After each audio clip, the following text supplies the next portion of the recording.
So,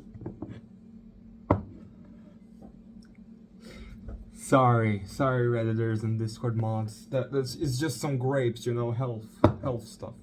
You won't understand. But yeah, I bought a new power bank for when I go outside.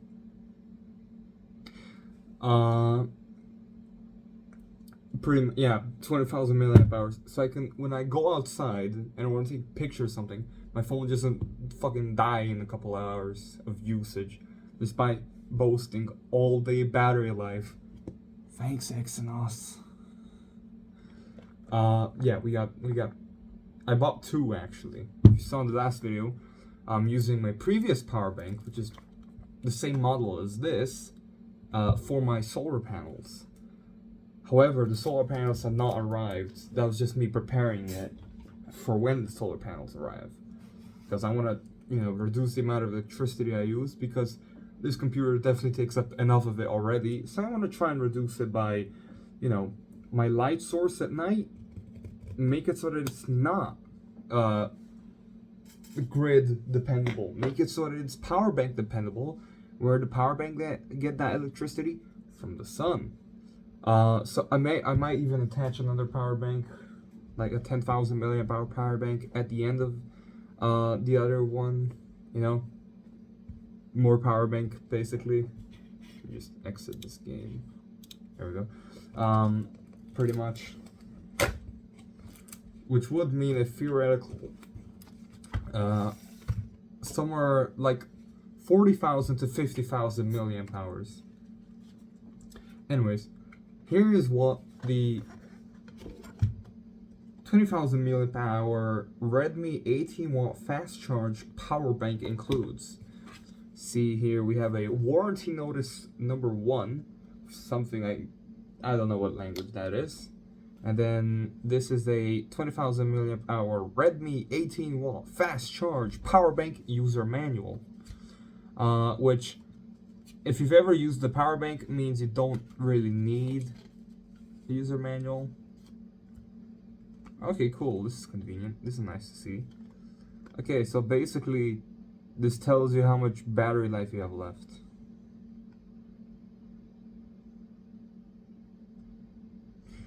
Okay, this is neat. I didn't know this before. If all 4 lights are flashing, that means error. If only one light is flashing, that means you have less than 25%. If one light is completely on, the other is flashing, it's under 50% or 50%. I mean, you get the idea, right? You get the idea. You get it. I think you get it. Please focus. Phone. There we go. I think you get the clue. Same goes for the right side. Well, when it's discharging. The left one is for when it's charging. Okay, so low current discharge. When the power bank is not charging, double press the battery level check button to enter the low current discharge mode. This mode can be used to charge low current devices such as Bluetooth, earphones, and smartbands. The indicator lights will turn on one by one to indicate the power bank is in low current discharge mode. Simply press the power button. Simply press the button again to exit this mode. The power bank will automatically exit this mode after 2 hours.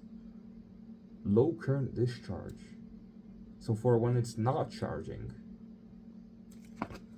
I should do that to the 2 other power banks. I'm glad I actually read that. That's gonna be convenient. You can test it out now. There's also another cable in here. Ta-da! This is a probably not fast. I'm just saying that right now because it's micro USB. A sort of short micro USB cable. It's like, well, it's longer than my face. It's like twice the length of the iPhone 7 Plus, vertically at least. There's nothing else in here. It's a shame that they didn't include a USB-C cable instead, because USB-C is so much more modern and so much more popular. You know, it gets used in a lot more products. That tablet over there, USB-C. This watch, man, it's wireless. But yeah, that's the only. It's a shame. Why'd you do that to me? Why'd you handicap me like that? Anyways, here is the power bank itself.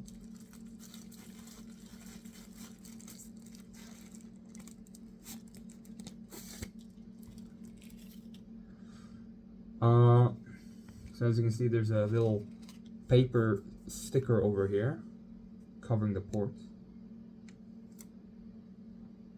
Oh, is that paper? No, that's not paper. Never mind. Pardon me what I just said. Oh, I know, this low discharge mode is only for 2 hours. Ah, where? Why is the power button so inward? Why is it so inside of it itself? Like, it's a lot inside of the body. A lot more than my previous power bank. That's a bit weird. It's good, but a bit concerning. Let me... Okay. Strange. But it's fine, so...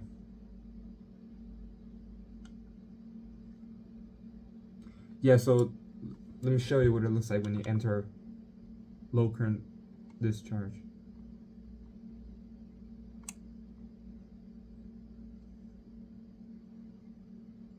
That's what it pretty much looks like. And if you press it again, you just canceled it. See? Okay, cool. Useful manual, must agree.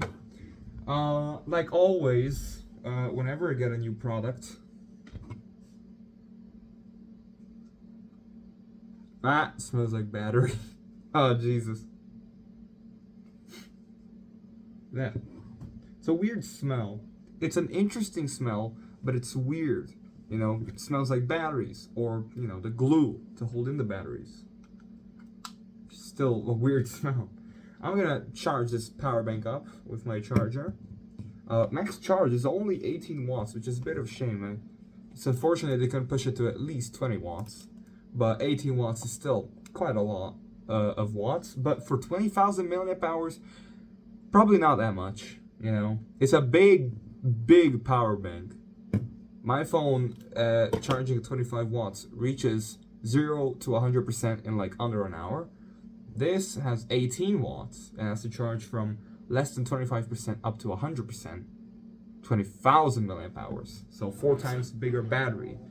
But hey, here's the good part. It's just a power bank. It doesn't really have any phone stuff in it or anything else. It's just a power bank with a small circuit board telling it, hey, charge time. We put a couple of ports on it and a button. Oh, and 4 small LEDs. So it's not really gonna be that bad charging at 18 watts. Plus, the good part is USB-C and micro USB. You know, just in case you need micro USB, considering the fact that they've come with one, which is a shame, and 2 USB out ports, which is pretty convenient. Not gonna lie. Yeah, that's about it. That's the unboxing. I don't know what else to tell you. There's nothing else in the box. Well, there's this. What this is actually a Slovenian version of the warranty notice and the user manual.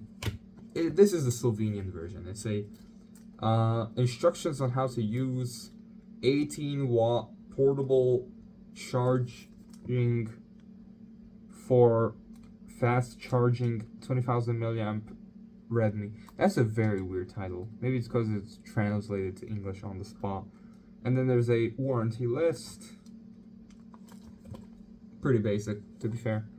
74 watt hours. Really? That's a lot of watt hours. Yeah, it says it's a 74 watt hour high capacity, 18 watt two-way quick charge. Pretty cool, pretty cool. Very nice, very nice. Input port, micro USB-C, micro USB, USB-C, lithium polymer battery.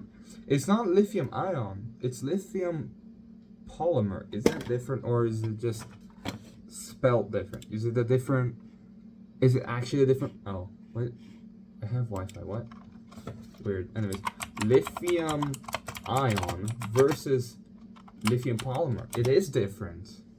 Lithium ion batteries are generally more effective and prevalent than lithium polymer batteries. They have better density and high power capacity than lithium polymer batteries, and they also last longer on average. They're also more versatile in terms of their size and shape, making them suitable for smaller devices. Okay, so cringe moment.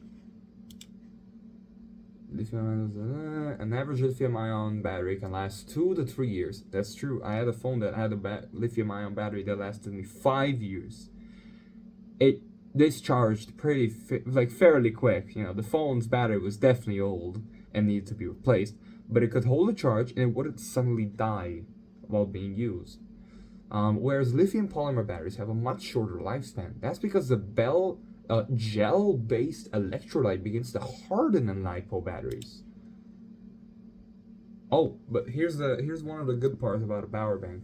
Lipolymer batteries are more rigid and lightweight. These batteries also have a lower chance of leaking due to the gel-like characteristic. However, these batteries cannot evade the memory effect issue. The gel-like material gets harder over time, resulting in shorter lifespan.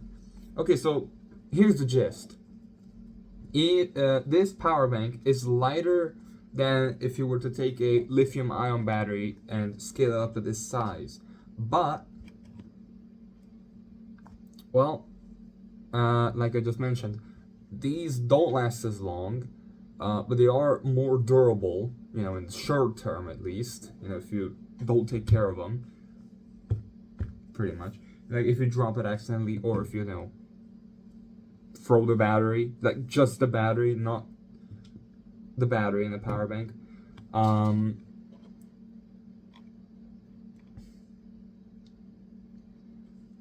More lightweight, more rigid. It's pretty good actually. The only problem is because of the fact that it doesn't last as long. So it's good for portability, but it wouldn't be too good for solar power batteries because they don't last as long. So you need to replace them sooner. And why is that a problem? Well, you kind of want to, you want to help the environment by using less electricity. Therefore, you're using less electricity from the grid, which means it saves you money. It helps the environment by,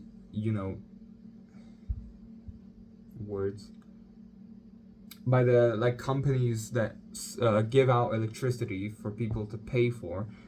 They have to work their factories less, which means the factories also have to use up less. I don't know what they do.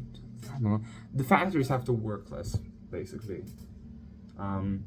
Which means it's better for the environment because there's less pollution. But the problem is, if you have to replace the batteries more often for the solar powering, for all the solar power to go somewhere, you can't just charge up your phone during the day and then be like, oh, well, guess I can't use lights at night because I don't have any, battery left. I don't have anything. There's no sun, so I can't use solar power. Oh, well. That's why you have batteries in the mix. So, during the day, you use your appliances, and when you don't use your appliances, for, when you go out, the solar panels take up all the energy from the sun and put it into your batteries. Now, the problem with these types of batteries at least, is you have to replace them more often, like I read, because of the fact the gel-like substance, well, despite being better in durability, is actually worse long-term, especially since there are some safety concerns because of the sensitivity to high temperatures. So don't put this out in the sun, basically, because it is, black, kind of, you know what I mean, not being racist, but white repels light, which means it also repels more, heat. Just like if I were to wear white clothing, I wouldn't be on fire when I go outside compared to black clothing, because black clothing basically sucks in light, which means if it sucks in the sun's light, you also get way hotter. So don't put this out in the sun. And also the aging effect is worse, because in addition, while they are less prone to explode and leak, like I just mentioned, they are more durable short term. The swelling due to overheating and overcharging can still be problematic. So don't overcharge it. Don't do that. Just don't overcharge it, please. Thank you very much.